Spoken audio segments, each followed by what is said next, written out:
Hey everyone, and welcome to a special edition of the Coach Replay Show. I'm super excited to have with me today Jennifer Abrams. We've had her on before. She's on again today as a special appearance because she's going to be one of the featured speakers, one of our keynotes for our Better Together conference happening later on this month, in the month of June. So I'm excited to have you. It's so fun to get to collaborate and partner with you, Jennifer. It's just always such a joy, and I'm really excited about your keynote at the Better Together conference. So let's tell some folks about the conference itself real quick, and then let's talk a little bit about what they can expect from your keynote. So the conference is June 16th. You can see we've got a great lineup. There's Jennifer. We also have Dr. Robin Jackson, Dr. Jim Knight, Andrew Town, who are going to be keynote speaking with us for us. And then I think we have 40 or 50 other breakout sessions all in one day. Because that is something that you can do when you do a virtual conference, and the sessions are available after the fact as well on demand. So if you haven't yet registered, be sure to go to info.sibme.com/better together. It's free, faux free, y'all. It's a completely free conference. And we're going to have some amazing conversations around professional learning that really transforms and impacts and our own personal growth. And so Jennifer, you've got a new book. You got a new book coming out that's out. And is it out yet? It is out. That's right. She's got the hard copy. Stretching your learning edges, right? Learning to grow up at work. Stretching your learning edges. That's it. Yes, growing up at work. And so tell us a little bit about your book. I know that's going to be a big part of your talk at the conference in June, but what's that been like? Thank you I'm always excited to talk about this. And I think it connects so deeply to this idea of better together. Yeah, it does. This idea of collaboration, which we all are doing, we don't have credentials in. I always say that we have credentials in how to teach. We have credentials in our subject area or our grade levels and child development and understanding how to teach students at certain levels. We don't have credentials in how to talk effectively to each other. Mm-hmm. And that has been something that I've thought about all the way through my work. I did some work on having hard conversations with Sibme in the past and just all over. And just this idea of how do we take responsibility for how we're interacting? Having hard conversations is one piece of it. But what really struck me as I was starting to look back 30 years here in the field is this whole idea of what does it mean for me to be a value add to any adult conversation that I'm having, any collaborative team, grade level, department, leadership team, senior leadership team, could be superintendents, could be division heads, whatever. And I started thinking that is a piece that sometimes we study, how to be an effective team member or facilitator.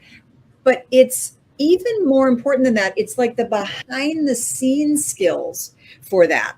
And that's where I started looking at adult developmental theory, Robert Keegan's work on that, and looking at what we do in education and saying, where could we stretch at our edges and where could we grow up?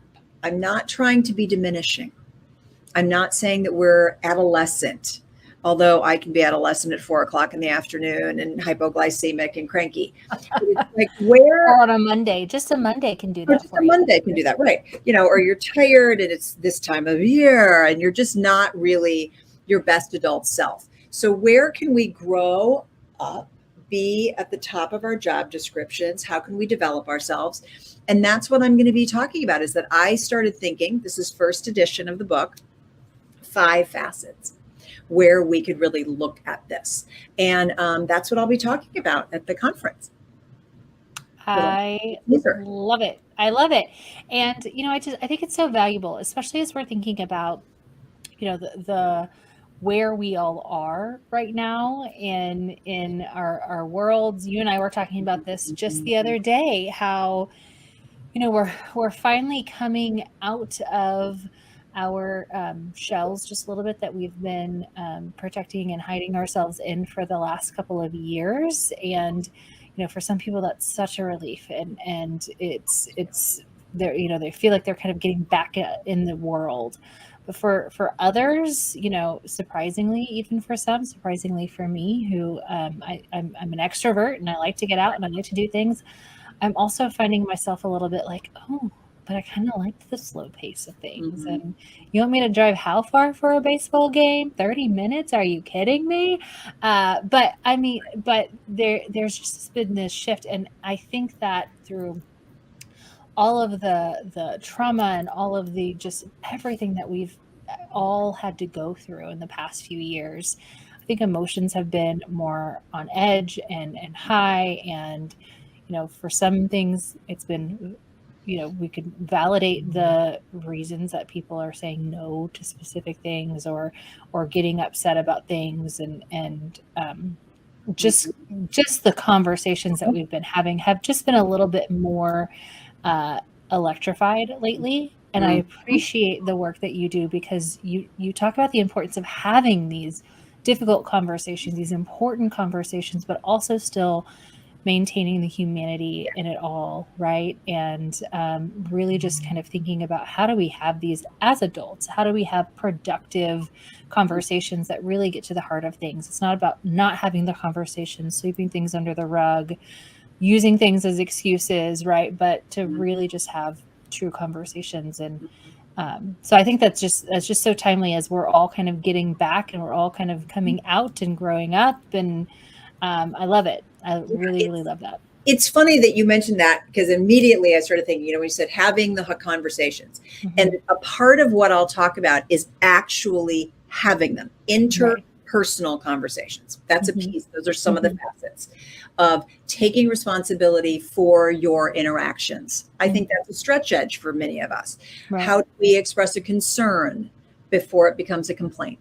Right. We have a hard conversation. If we see things that aren't up to par, we see things that are educationally unsound or physically unsafe or emotionally damaging, how do we speak up? How do we apologize? All of that is interpersonal. And that's what you were mentioning. And not however, it's this idea of also, how are we having conversations with ourselves? Internal. Yeah. Internal piece, which is also a place that I think we should stretch at our edges. Two things that I'll talk about. One is suspending our certainty. We have a tendency to advocate, but maybe when you hear something that you don't think is right, you don't go and roll your eyes. You suspend your certainty. And that's an inside job. That's where you say, I wonder if she's got a different perspective than I do. I wonder if I should ask her, say more. Tell me about that, as opposed to just rolling your eyes and getting all huffy puffy about it. So that's one thing. And the other one, this is the one that I'm working on every day, building resiliency. And this is what I mean by that. When I receive feedback and I feel a little prickly about it, that's an inner discussion with myself. You know, where is that person at least 10% right? How can I take this as a learning opportunity, rather than exploding with defensiveness? Right. So there are stretch edges that are about our conversation, but they're also about my conversation with myself. And I think no matter where you are, literally on the planet, or in whatever role you're in, these are what I call the behind the scenes skills. Yeah. And mindsets. Yeah. So teachers, administrators, this is about being an adult that we want, the adult we want to be, so that kids look to us and say, oh, that's what an adult is like. That's how they behave. Being our best self. Yeah. And again, I think that's just so timely for right now. I mean, really for any time. Like it's kind of a classic circumstance, but especially now, again, as you know, a lot of the administrators that I've worked with who have said, we've put a lot of stuff on hold the past few years just because we were surviving, and they're looking forward to really moving ahead in professional learning, right? Really starting to move away from survival and into growth. And there have been some pushback in just this last year where some of those administrators have tried that, because teachers are going, yeah, no, I'm still surviving, right? But at what point do we move away from that and move into growth? And I do think part of that is an internal conversation. One of the teachers I worked with this year, one of the greatest takeaways from the first year of the pandemic for her was just truly slowing down and finding a little bit more balance. And I think, again, a lot of folks have found that, and that's something that she's also maintaining, but it's also making her sometimes go, well, I don't know if I'm going to do that, right? Like, is that immediately going to take away my balance, or should I say more? So I can just see where these things are going to apply so much. And I love that, to hear that you've also been working on some of those things, right? Like we should all be. Yeah. None of it is, we're all going to be works in progress forever. And that's what I think with educators. There are moments when we're, I think, similar to your colleague, just like, I'm done. I'm full. Yeah. I'm hooked. I'm teacher of record. I'm the administrator. I'm in control. I have it settled. I'm good. I can't take on a different prep. I can't learn about new curriculum. I need to be just done. Right. Yeah. That won't work within education, for the long term. For the long term. Exactly. Right. So the question is, how do we kind of come back in? And it's an interesting piece, because I've had people say, but I'm retiring in a year. But I've had too much. And I say, I certainly hope that my pilot, who is retiring in a year, or my surgeon, who is retiring in a year, doesn't go, I'm not going to learn anything this year. Right, because I'm just so close. Next June, I'm out of here. That's not possible. That's malpractice. And we are in a profession. We constantly have to be stretching at our edges. So what are the skills we can build within ourselves so that when we go back and the rebalancing maybe moves a little bit more toward growth and less about survival, when we move toward the next school year and a new initiative around literacy, or there is a new adoption of something, that's all the content we're going to need to learn, but it's about all these skills we can bring to that so that we can be more adult about how we take it on. And that might include expressing balance and boundaries. Right. Is how. Right. As opposed to, I don't want to do anything, is way different than, let me share with you where I've learned that I need to keep a boundary. What about this as a possibility instead? That's a way more adult way to say that. So those are the kind of things we're talking about. I love that. And again, I think there's going to be a lot of shifts in schools as, more ESSER funding, people are using more of that. And there's just going to be some changes. And so how do we take that all on? And which of those internal skills is what I hear you saying, can I apply, and how can I interact with my colleagues so that it's a productive and successful experience, right? Like, I think that's so valuable. And so much of that internal piece and the conversations we're having with ourselves internally and how we're taking in those ideas can really, make or break our happiness sometimes, right? So positivity is just so much a piece of that. And so I think this is going to be awesome. So again, tell everybody what they're going to get. You've got 5. I've got 5 facets. I didn't tell you about them all, but one of them was suspending certainty. One of them was build resiliency. And one of them was take responsibility. And that's for your interaction. So I gave you 3. and come to hear about the other two. Come to hear about the other two. Yeah.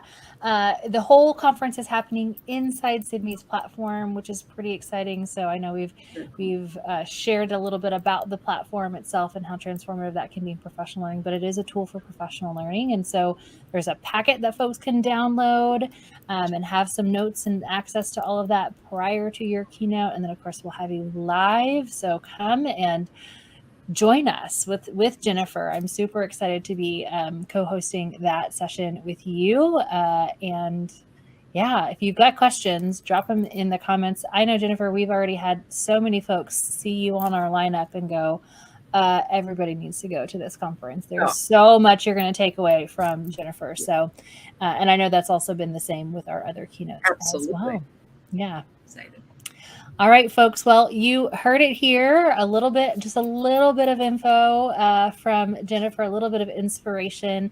You can watch her keynote, be a part of her keynote live or after the fact on demand if you register for free for the Better Together conference this summer, June 16th.